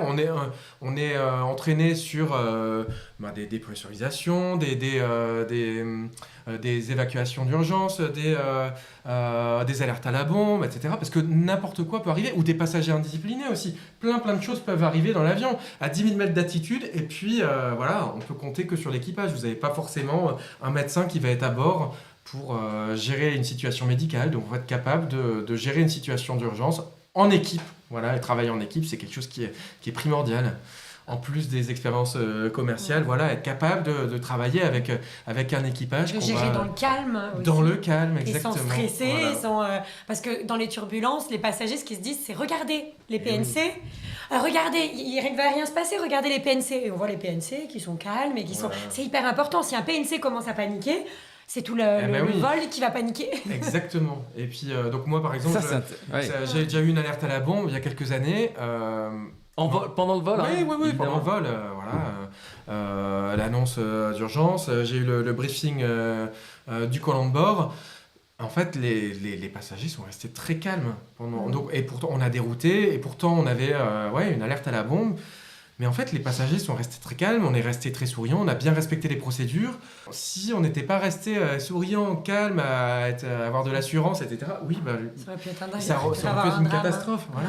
Cet épisode de l'alerte à la bombe, alors c'est quoi comment ça se passe? Qui l'apprend en premier? Alors, c'est au poste. Voilà, le poste est prévenu, ils reçoivent. Le poste est prévenu. Le commandant de bord reçoit un message, et puis à ce moment-là. Quel est le process? Alors, à ce moment-là, donc le chef de cabine est appelé. On a l'annonce. Qui demande au chef de cabine de rentrer au poste. Et puis là, donc le commandant de bord donne un briefing spécifique au PNC. Voilà. Comment réagir dans cette situation? Donc la nature, l'intention. Donc à ce moment-là, c'était, on a l'information des Air Traffic Control nous informant que le vol risque d'exploser. Voilà ce qu'on nous a dit. C'est ce qu'on m'a dit directement. Hein. Intention, on va retourner à Lyon dans 25 minutes. Préparer la cabine pour un atterrissage de précaution, comme on appelle. Ok, alors on répète ça au pilote pour s'assurer qu'on a bien compris. Et puis après, on a 25 minutes pour préparer ça avec les PNC. Et puis faire en sorte qu'on respecte bien les procédures qui sont établis par la compagnie. Les pilotes font une annonce aussi pour les passagers. Alors voilà, j'allais te demander, ça c'est un peu entre vous ça. Donc vous n'allez pas dire aux passagers le vol risque d'exploser. Non. Est-ce que vous dites quand même la vérité aux passagers? Qui est chargé de faire ça? Vous tirez au sort? Il y a des personnes donc là, en l'occurrence, c'était le pilote qui a fait une annonce en anglais. On a traduit cette annonce pour les passagers en cabine. Et puis donc on a dit qu'il y avait un problème de sûreté. On n'est pas resté, on n'est pas allé dans les détails. Problème de sûreté. Voilà, on a dit problème de sûreté. Nous devons retourner à Lyon dans 25 minutes. Nous vous donnerons plus d'informations dès que nous en avons. En attendant, respectez bien les instructions de l'équipage en cabine. Alors après, on a des questions. On vous donnera plus d'informations plus tard. On reste souriant. Et puis on s'assure que les passagers ne paniquent pas, on rassure les passagers, on respecte bien nos procédures. Et puis alors là, je me rappelle, j'étais avec deux nouveaux membres d'équipage, donc il faut aussi les assurer, s'assurer qu'ils connaissent bien leurs procédures, s'assurer qu'ils soient capables de gérer la situation avec de l'assurance, avec calme. Et puis après, on est arrivé au sol. Je me suis rendu compte que j'avais énormément de messages de tout le monde parce que en fait toute la presse était informée de cet incident. Alerte de sûreté, alerte à la bombe sur un vol qui partait de Lyon. Il y avait la police qui nous attendait, les pompiers qui faisaient le tour de l'avion au sol. Tout le monde était au courant de ce qui se passait.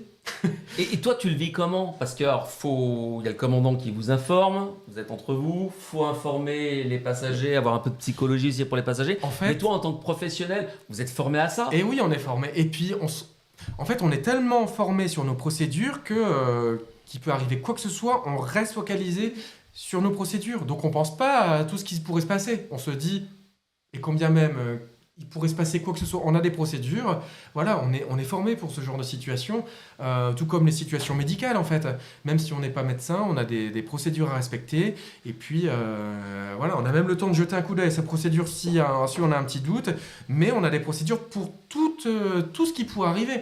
Vous avez certainement remarqué que les PNC ne parlent pas pendant le décollage et l'atterrissage parce qu'ils restent concentrés sur une possible évacuation d'urgence qui pourrait arriver si on avait l'information des pilotes, comme quoi il fallait évacuer l'avion. Donc on reste concentré, on appelle ça la silent review, parce qu'il pourrait se passer quoi que ce soit. Et puis donc pendant les phases critiques du décollage et de l'atterrissage, donc on ne parle plus, on se concentre, et puis voilà. Et ensuite, ça, c'est des choses qu'on voit pas en tant que passager. oui. On a l'impression, c'est ça ce que beaucoup disent. Oui. Oh, on sert le café. voilà. Et c'est ça, voilà, il y a la sécurité, c'est quand même au cœur de tout, hein. C'est de Exactement. l'aviation.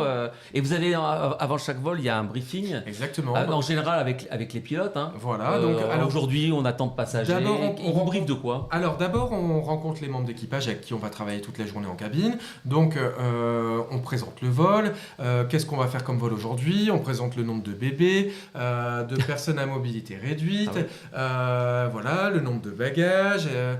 Voilà, on présente le type de vol, typologie des passagers, les procédures commerciales aussi qui vont changer d'un vol à un autre, mais la priorité, ça reste la sécurité. Ça veut dire qu'on va parler d'un sujet de sécurité et de secourisme, voilà, et on va s'assurer de parler de ça tous les jours, voilà, sur un sujet qui peut être déterminé ou non par la compagnie à l'avance, par exemple pour chaque semaine.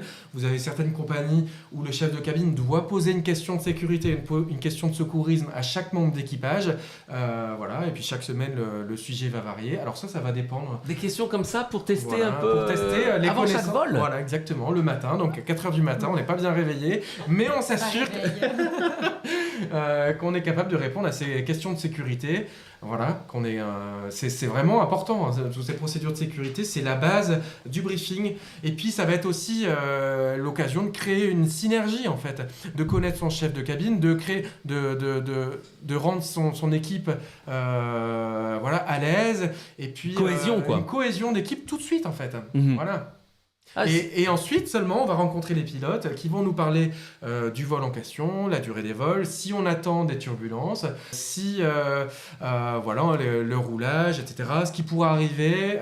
Et puis ensuite, donc ça peut durer 5-10 minutes, et puis ensuite on passe, on arrive dans l'avion, et puis on fait les vérifications, la visite pré-vol, donc des équipements, on fait aussi une fouille de l'appareil, on est là pour la sécurité, mais aussi pour la sûreté, donc on s'assure qu'il n'y a pas d'objets qui ont été qui soient laissés dans l'avion, et donc on fouille tout l'appareil. Toutes les ceintures se clipent bien.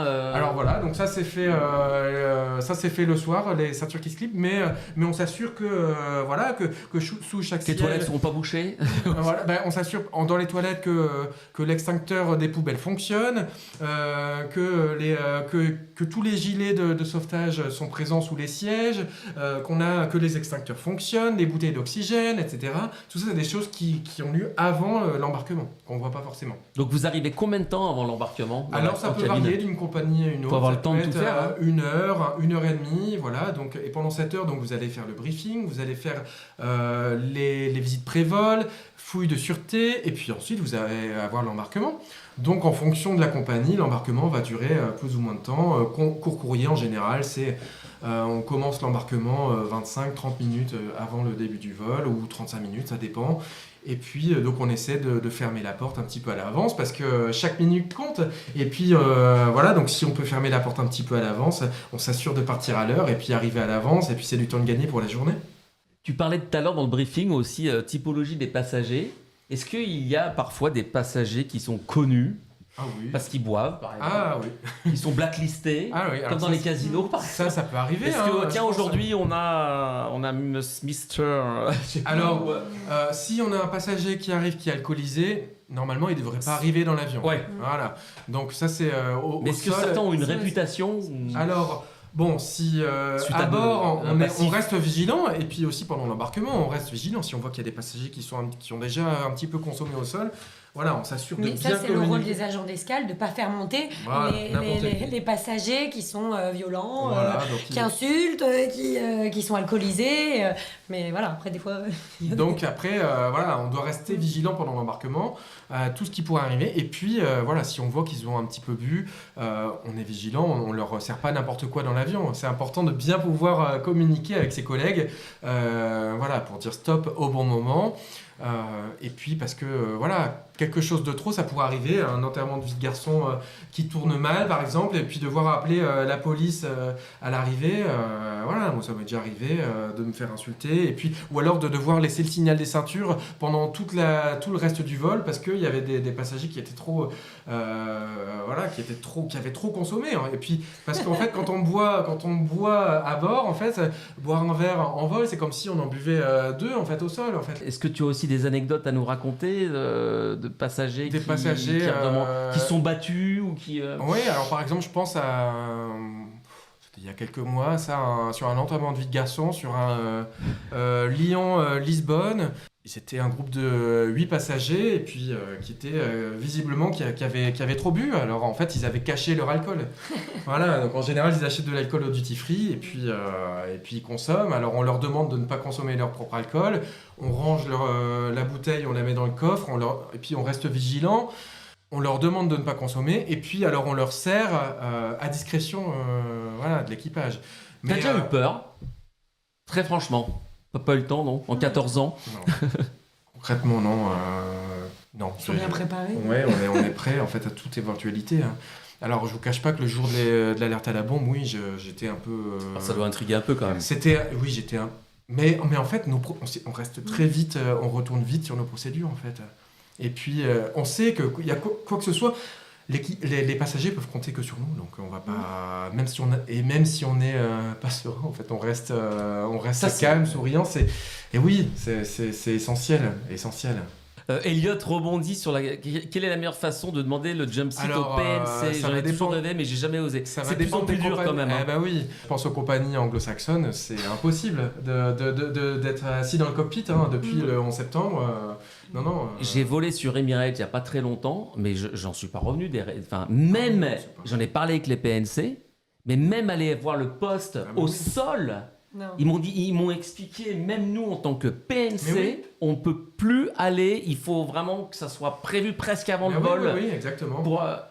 Mais tout ça, c'est pour... Ça dépend des compagnies aériennes. Ça dépend des compagnies, mais en Europe, c'est compliqué. Alors en France, il y a quelques compagnies aériennes où ça continue à se faire, mais les compagnies étrangères, et encore plus anglo-saxonnes, non, c'est quasiment impossible. Hein. Ouais. Quasiment impossible. Mais bon, ça vaut le coup d'essayer quand même. Oui. On ne sait jamais. Faut demander. En général, oui, sur un vol... Compagnie, compagnie anglo-saxonne, ça va être très compliqué. Air France, en général, bon, peut-être sur un long vol, aller faire un petit tour au poste. Je saurais pas te dire. Bon, mais c'est vrai que c'est de plus en plus difficile. J'ai pu aller voir le poste avec les enfants sur French Bee il y a un mois. Nous disait Roca. Ça va être un 350. En vol ou au sol? Si tu as le temps de nous dire. Hein. T'as pas jamais voulu faire du long courrier? Non. En fait, c'était la compagnie qui m'a embauché, donc c'est une compagnie anglaise basée en France qui offre des très bonnes conditions de travail à ses équipes. C'est une compagnie qui m'a fait évoluer en interne avec une mentalité que j'aime beaucoup, voilà, avec des personnes qui viennent de tous les pays. Moi, je suis passionné par les langues, par voilà, les différentes cultures, etc. Et j'ai retrouvé dans cette compagnie une mentalité que je pense que j'aurais pas forcément retrouvée dans d'autres compagnies. Bon, après, voilà. Donc, je suis resté, puis cette compagnie, elle m'a fait confiance, elle m'a promu, et puis ensuite, elle m'a passé instructeur, et non, j'ai jamais voulu aller ailleurs. Et puis, je suis très content d'être dans cette compagnie depuis quasiment 15 ans. Alors, Zero Casse, il a vu aussi le poste d'un 320, alors au sol, mais aux États-Unis quand même, hein, sur Delta. Hein. Lise a volé sur un vol où j'étais PNC. Pour aller à Porto, et on a rigolé. Ah. Alors il est comment? Bah tiens, Parfait, Lise, il est comment très il est bien. Rémi? On avait rigolé. Elle on est était bonne allés au passagère fond. aussi. Ouais, j'étais bien. Officier de secours, Ouais, on s'était mis, on avait... Non, après j'étais allée derrière, on avait discuté, et on avait parlé de nos élèves, etc. Au fond du vol. Un petit tour au poste?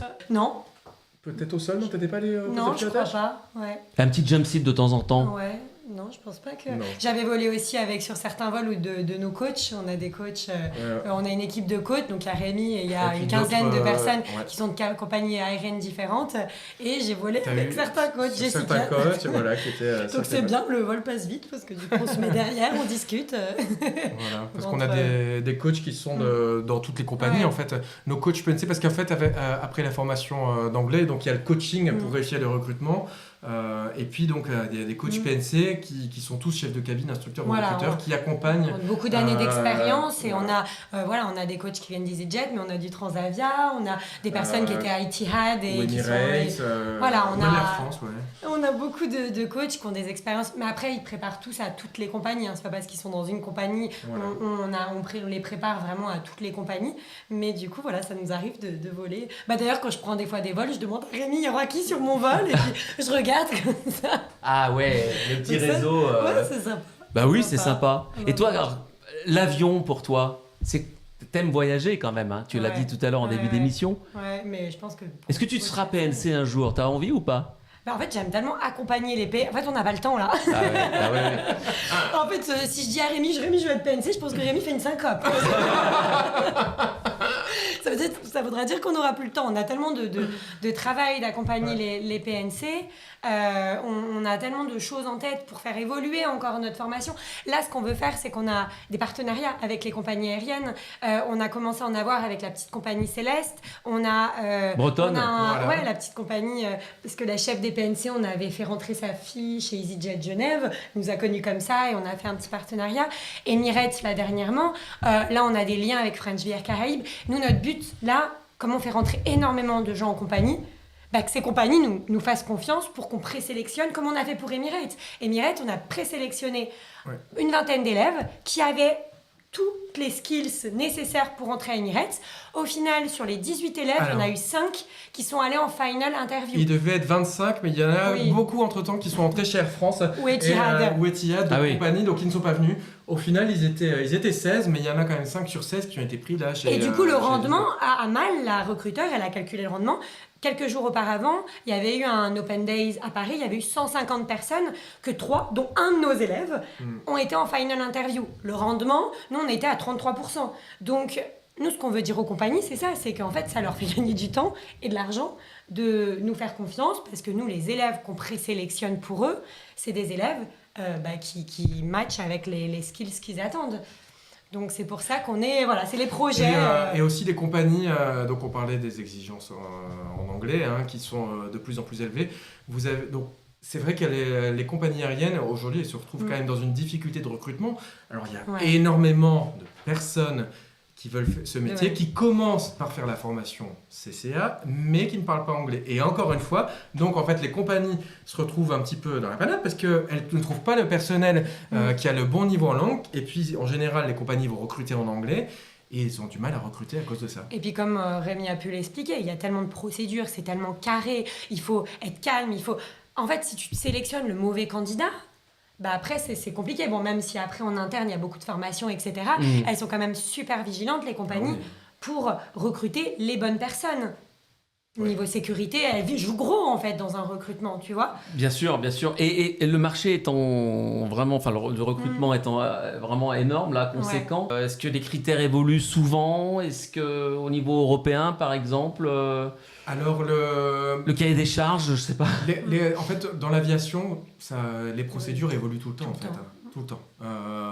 Qu'est-ce qui peut changer, par exemple? Vous êtes en compagnie. Par exemple, je pense à l'époque le crash qu'avait eu Germanwings.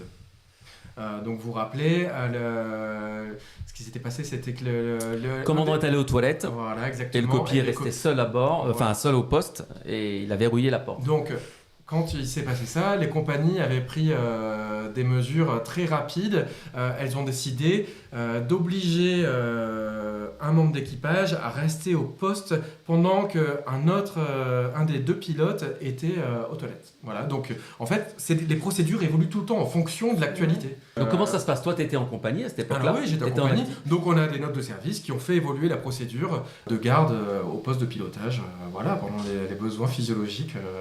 Donc, Physiological breaks.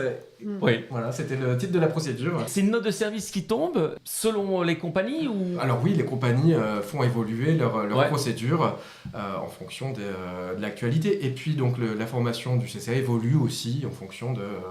Et puis aussi au secourisme, ça évolue tout le temps. Je me rappelle à l'époque, alors je crois que les massages cardiaques, ça devait être 15 compressions, 2 insufflations. Ensuite, c'est passé à 30, etc. Et en fait, ça évolue tout le temps. C'est pour ça qu'il y a des formations tous les ans. C'est pour ça qu'il y a des formations tous les tous les ans, quand on est en compagnie, le maintien de compétences, le recurrent, comme on appelle ça, pour rester à jour. On reprend toutes les procédures et puis après on est testé, on a des examens tous les ans, des QCM. Massage cardiaque, ça t'est déjà arrivé, non? Je sais pas si on en a parlé tout à l'heure, mais... Ça m'est pas arrivé, donc j'ai eu des malaises. Des malaises, alors là ça arrive très souvent, des passagers dans le coma, des crises d'épilepsie, crises d'hyperventilation, on peut avoir énormément de choses. Mais ça arrive quasiment à l'échelle, il y a 22 000 vols par jour. Ça arrive très très souvent, très souvent. Alors, si vous faites 4 vols par jour, que vous avez dans votre avion 180 passagers, vous avez plus de 700 passagers que vous allez voir dans la journée, 750. Donc oui, il peut arriver n'importe quoi dans un avion. Il peut arriver un accouchement, n'importe quoi pour accoucher, pour arriver. Et donc, tu l'as vécu ça? Non, ça j'ai pas vécu, Dieu merci. Mais bon. Les attestations, tu peux pas une grossesse, etc. Tu dois le certificat. Alors justement, j'allais demander, selon le degré de gravité de l'événement, quel est le point de rupture entre gérer vous-même l'événement en cabine et aller en parler au poste? Alors en fait, le poste, de toute façon, il y a quoi que ce soit, le poste est au courant. En fait, ça fait partie de la procédure médicale. La première personne s'occupe du passager qui est pas bien. La deuxième, elle arrive avec le matériel nécessaire, peut-être l'oxygène, etc. Et la troisième informe. Donc elle informe le poste de pilotage. Elle fait une annonce pour demander un médecin. Donc en fait, on est toujours en équipage, donc ça veut dire qu'on va communiquer tout le temps avec le poste de pilotage ce qui va se passer au moment où ça se passe en fait. Et puis le poste doit être capable de prendre la décision si on va dérouter. Et puis le chef de cabine aussi doit être capable de prendre cette décision en fonction de ce qu'il voit, en fonction de ses compétences, de ses connaissances en secourisme et aussi de ce que lui dit le médecin. Mais c'est le chef de cabine qui va décider en fait en fonction de...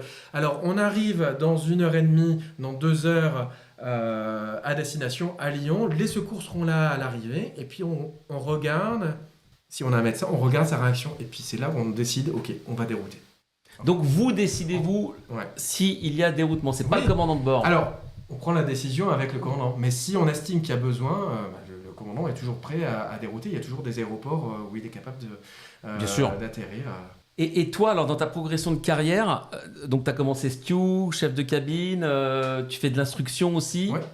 Donc je forme dans les avions les nouveaux chefs de cabine, les anciens chefs de cabine. Je m'assure qu'ils connaissent leurs procédures, qui évoluent constamment. Donc ils ont un vol tous les ans. Donc je m'assure qu'ils soient capables de manager leur équipe. Et puis je fais aussi des audits de sûreté, sécurité à bord. Donc je vérifie que le briefing qui va être donné, qui va être fait aux membres d'équipage, va respecter les procédures de sécurité, qui vont bien parler d'un sujet de secourisme sur chaque vol, qui vont bien parler de chaque sujet. Voilà, l'aviation c'est très très cadré, vous avez des procédures à respecter. Et peu importe avec qui vous allez travailler, n'importe où sur le réseau, en France, en Allemagne, en Angleterre, il faut être capable d'appliquer ces procédures. Donc la langue de travail des procédures va être l'anglais, donc on s'assure de respecter ces procédures dans l'avion. Et donc moi, mon rôle d'instructeur, c'est de vérifier que le chef de cabine va respecter ses procédures à bord. Il va être capable de manager son équipe, il va être capable de booster aussi son équipe, qui soit capable de rester motivé dans toute la journée. Et puis aussi vérifier les procédures commerciales, que les annonces soient bien délivrées. Et puis aussi les nouveaux PNC qui soient capables d'être lâchés comme ça pour un futur vol sans instructeur. Quelle transition! Avant d'être lâché, on va faire un quiz. Voilà. Vous seriez un bon PNC. Donc on le disait tout à l'heure, un PNC, donc c'est quelqu'un qui va respecter des procédures très strictes, qui va rester calme, qui va être l'image de la compagnie, qui va aussi être capable de travailler en équipe, mais être capable de donner le meilleur service à ses clients et de fidéliser ses clients. Donc c'est tout ça. Et puis être capable de gérer la fatigue. C'est tout ça qu'il faut être capable quand on est PNC. Donc, ce qu'on donne aux futurs PNC, donc bien sûr, on leur demande de tester leur niveau d'anglais parce qu'on estime chez Sky Success que c'est la base avant de vouloir ce métier, mais aussi être PNC, c'est avoir des compétences humaines qui vont être indispensables pour faire ce métier. Alors, première question du quiz. Question 1. En plein vol, une alarme se déclenche indiquant un problème technique mineur. Les passagers commencent à paniquer. Que fais-tu? Réponse A. Avec l'équipage, tu vérifies les protocoles de sécurité, tu informes calmement le commandant et les passagers via une annonce et les rassures en leur expliquant la situation avec précision. Réponse B, tu rassures les passagers, expliquant que l'équipe s'occupe de l'incident et qu'ils sont en sécurité. Réponse C, tu ignores l'alarme pour ne pas ajouter au stress des passagers. Alors, tu ignores la lame, nous dit M. Chauve-souris. Je dépressurise la cabine pour que l'hypoxie calme les passagers, nous dit Franck May. Non, moi je dirais A aussi. Concertation équipage d'abord. Très bien. Voilà, exactement. On communique. On communique. Voilà, on communique, on travaille en équipe, tout en restant calme, en appliquant des procédures. Et voilà, on y est. Réponse A. Bravo, RNSS et la Team Evan. Bravo, bravo. Allez, on enchaîne. Question 2. Tu remarques que ton collègue prépare les plateaux repas sans suivre les nouvelles directives sanitaires. Pas bien. Que fais-tu? Tu lui signales rapidement de suivre les procédures, mais sans lui offrir d'aide ou d'explications supplémentaires. Réponse B. Tu rappelles discrètement et de manière bienveillante à ton collègue l'importance des nouvelles procédures et l'aides à corriger cette méthode pour garantir la sécurité de tous. Réponse C. Tu décides de ne rien dire pour éviter un conflit. Alors, A, B ou C? Moi je pense que c'est la B. Je vois que Chauve-souris sera un futur J'avais promis. PNC. Donc la B, hein. Super les questions. En plus ça se passe en vol, là c'est génial. Troisième question. Alors, question 3, tu dis? Durant un vol turbulent, plusieurs passagers sont très nerveux et te sollicitent. Comment gères-tu cette situation? On parlait des turbulences tout à l'heure. Alors, tu leur assures que tout va bien, mais tu restes principalement à ton poste. Tu leur dis de se calmer et de rester assis. Pendant ce temps-là, tu continues tranquillement le service. Ou alors, C, avec un sourire rassurant, tu passes parmi les passagers en vérifiant les ceintures. Tu offres des mots de confort et expliques que les turbulences sont normales et temporaires, en t'assurant toutefois d'être en sécurité. Ouais, C, hein. Bravo. Si effectivement les turbulences sont trop sévères et qu'on estime que l'équipage il va pas rester en sécurité à vérifier les ceintures, d'accord, il va rester à son poste, il va rester assis. Mais normalement, si il va devoir assurer une présence en cabine, tout en s'assurant que les passagers restent bien assis, sauf si les turbulences sont trop sévères. Une petite question, Lise. Encore? Un passager se plaint que son siège est inconfortable et qu'il n'arrive pas à se détendre. Que fais-tu? Tu lui apportes une boisson gratuite pour t'excuser. Tu lui dis que l'avion est complet et qu'il doit faire avec.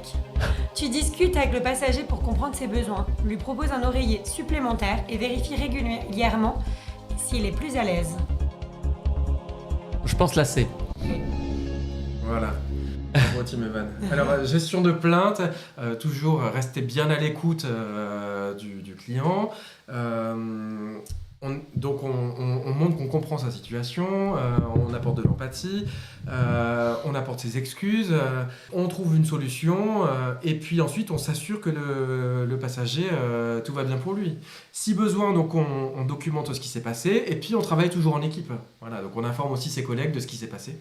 Et si le client est chiant? S'il insiste, il y a des techniques. Alors, on essaie de désamorcer les conflits, mais voilà, on essaie toujours de travailler en équipe pour s'assurer que, oui, ça arrive, des passagers qui sont embêtants, et puis c'est notre métier, en fait. Notre métier, c'est de transformer une situation compliquée avec un passager qui arrive en se plaignant de l'embarquement, où il est arrivé stressé avec le voyage, compliqué, les excédents bagages, les enfants qui crient dans la voiture à l'arrière, la porte qui va fermer, voilà, tout ça, c'est des situations stressantes. Et puis notre métier à bord, c'est de s'assurer que voilà, il va passer un bon vol et puis il va pas se plaindre en repartant de l'appareil, mais il va remercier l'équipage. Super. On a bien, allez, encore une petite question, hein, Allez, et puis. une dernière. Ouais. On te notifie au dernier moment que ton vol est prolongé pour une escale imprévue et que ton équipe de travail sera modifiée pour les prochains vols. Comment réagis-tu? Tu reconnais que c'est une partie du travail, mais espères que cela ne se reproduira pas souvent. Tu te plains auprès de tes collègues de ces changements inattendus. Tu acceptes rapidement la nouvelle configuration, te prépares mentalement pour l'escale supplémentaire et prends l'initiative de connaître tes nouveaux coéquipiers pour assurer une collaboration efficace. Je dirais la dernière. Ouais. Et oui, et oui. Ça arrive, ça, des escales supplémentaires? Bah oui, je vous disais Ah tout oui, à l'heure, tout à l'heure, je te disais que j'étais sur un vol on t'a qui allait à débarqué. Lisbonne et au final j'ai terminé. Non, j'allais à Berlin et puis j'ai fini à Lisbonne. Oui, ça peut arriver, ça peut. En fait, il n'y a pas de routine dans ce métier. Il n'y a pas de routine au niveau des équipages, des passagers, des destinations. Chaque jour est différent. Alors, vous allez avoir des procédures qui vont être les mêmes. On est indemnisé quand on fait des choses non prévues ou est-ce qu'on on a des commissions aussi sur ce qu'on vend à bord? Alors ça va dépendre des Ça dépend compagnies, des compagnies, mais en ouais. général, oui, les PNC sont commissionnés sur. En tout cas, je sais que dans les compagnies low cost, ils sont commissionnés sur leurs ventes à bord. Hein. Est-ce qu'on a fait quand même le tour de pas mal de choses? Qu'est-ce que vous en pensez? Oui. Si voilà, les personnes qui nous voient ont des questions, qui n'hésitent pas, vous avez passé l'Instagram Sky Success, qui n'hésitent pas à nous contacter. Voilà, on répond à leurs questions. Voilà. Le quiz, on pourra leur envoyer pour qu'ils puissent le faire. Oui, vous avez une super page Insta, on peut peut-être la montrer, Oui, hein, votre Instagram, voilà. voilà, Sky Success PNC. Donc ce que je partage au quotidien, ce sont des conseils pour réussir les recrutements. On fait aussi alors des petites citations toutes les semaines, des petits mèmes sympas, des Pour devenir conseils PNC. pour devenir PNC, pour réussir les recrutements et aussi quelque chose qu'on fait qui est très apprécié, c'est qu'on partage toutes les offres d'emploi au quotidien sur les compagnies françaises et européennes. Donc Sky Success PNC et puis on est aussi sur LinkedIn. Voilà, donc vous suivez ma page Rémi Duchange. C'est bien de suivre les deux parce que voilà, au moins vous loupez rien. Voilà, Il y a donc- énormément. Et puis n'hésitez pas à venir en DM pour nous poser vos questions. Se fera un plaisir de vous répondre. Voilà, Eh ben avec super. grand Et plaisir. puis je pense que l'émission sera bien repartagée aussi avec nos réseaux Ouais. communs, ça va être Bien sûr. chouette. Bravo pour ce que vous faites, c'est chouette. Merci infiniment de cette invitation. Vraiment ravi de vous recevoir aujourd'hui dans Jump Seat. Ah oui, question traditionnelle. Vous avez déjà fait un Jump Seat? Ah bah oui. Il y en a un qui sort du lot là? Un atterrissage Je pense à mon premier vol où je suis en arrivant sur Lisbonne. Je me rappelle, c'était très très sympa. de nuit? Non? Non, en journée. Journée? Voilà. Après, quand on est PNC, on n'a pas trop l'occasion d'être C'est sur vrai. le jump seat. Hein. C'est vrai, c'est vrai. Bon, eh ben écoutez, merci Lise, merci Rémi, Merci de infiniment, Sky Jérôme. Success PNC. Allez, à bientôt. Merci à tous d'être venus nombreux. À bientôt. Ciao. Au revoir.